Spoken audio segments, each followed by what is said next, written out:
information technology, largely for inventory management, data retrieval being made easy and prompt.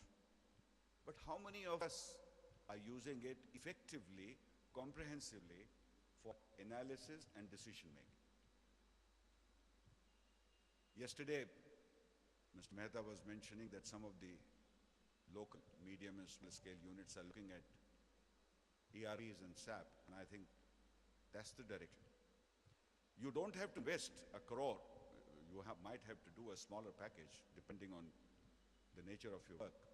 But again, just because I'm small, I'm medium, I don't need an enterprise-wide software or IT solutions would be limiting the vision. To say that I would use a computer only for printing the invoice or taking some inventory would perhaps be curtailing the potential which IT will have for you, whether you are a trader, you are a small manufacturer, you are a medium or large scale manufacturer.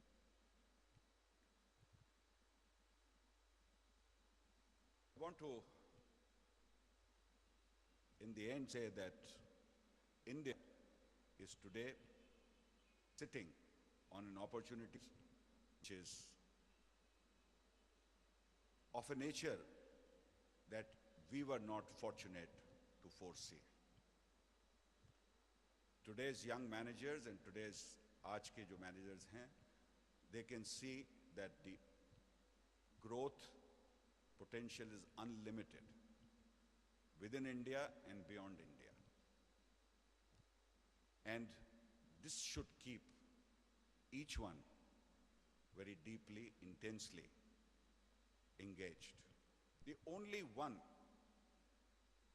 if I may use the word party pooper, would be inequality.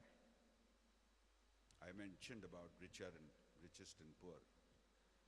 You have heard a lot about inclusive growth, but have we consciously, personally, in our enterprises taken a step to ensure inclusivity, whether it is for underprivileged, whether it is for minorities, whether it is for gender differentiation, whether it is for scheduled caste and scheduled tribes. You have heard about affirmative action. And I strongly believe that unless each one of us, manager and the entrepreneur, does not contribute in identifying and finding solution to this problem, we can't be part of problem only, we have to be part of solution. And we have to identify, if I can't give a job to a scheduled caste, scheduled tribe, can I give him training to make him employable? Can I encourage him to become entrepreneur? And unless we are able to address this inequality, managerial competence, managerial excellence may leave us still at a level where we will feel that we have not been able to achieve. And therefore, my very humble request and appeal to all those present here is that while generate wealth with integrity, value, right decisions, deploy that wealth for growth, but do not ignore the community around you, because we don't want to lead to either government legislation, court battles, or a revolution, forcing us, those fortunate sitting in this room, to abandon our journey for economic and progressive growth. Let me once again, in concluding, thank Indore Management Association for the honor they have given me. It's that much more special because, if I may say, I'm part of you, I'm local, I have grown here, I have enjoyed being in Indore, whether at Aishar or Indore, IMM Indore, or from the days of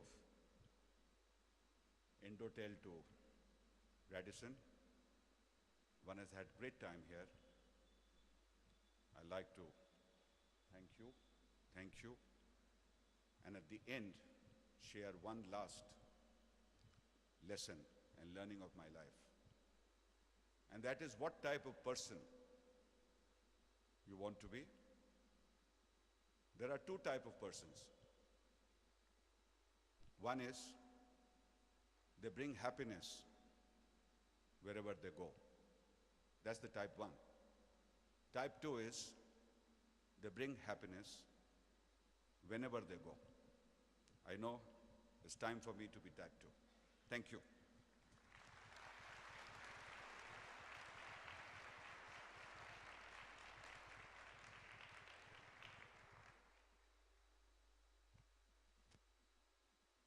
Thank you, Mr. Bhargava, for giving us the wonderful insight on Kal, Aaj aur Kal.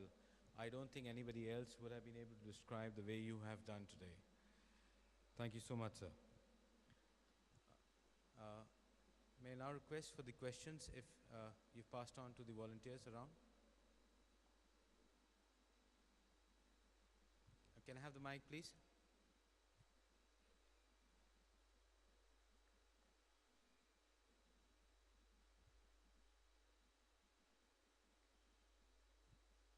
So I'll just take a couple of questions. This is from some of the students here. A manager must realize that his stakeholders are beyond the owners and the management of the enterprise, and he must not serve all of them. A manager is evaluated and rewarded only by the owners and the managers. How then would he be able to survive if the stakeholder in a situation of conflict between the two?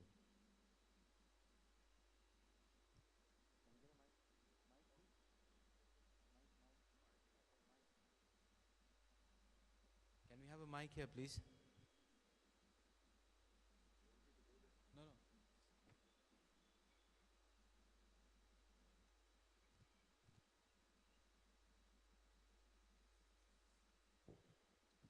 Well, I don't know if I understood the question correctly, but if I did, I can only say that if you don't balance the interest of all the stakeholders, it is most likely that the owner will perish in any case. So your survival is at stake either way. If you don't fulfill the owner's wishes and interests, you may not survive, but then you might go to another owner who might have the vision and enlightenment. But I can assure you that if you neglect other stakeholders, your enterprise itself is at stake. So the next question is how to decide priority in life and to whom we should give priority. Work, family, job, your goal, how can we manage, suggest? Well, I think to say that family would be second would not be correct. But still, if you want a degree of prioritization, then I will try and attempt to do that. Maybe any emergency or occasion in the family would perhaps take precedence, as it does in Indian industry. I mean, a wedding in the family or a wedding of the self, he or she, you don't care whether you will get leave or not get leave. You just commit yourself and go and do it. Doesn't matter even if I've got a job 1 month ago, it's marriage, so I'm going, period. So I think those are certain cultural dimensions which also have to come in, but a lot would be on personal interest. Similarly, emergency at work would perhaps be equally responsible, equally high in the priority, but certainly the leisure and luxury, unless it enables you to re-energize your batteries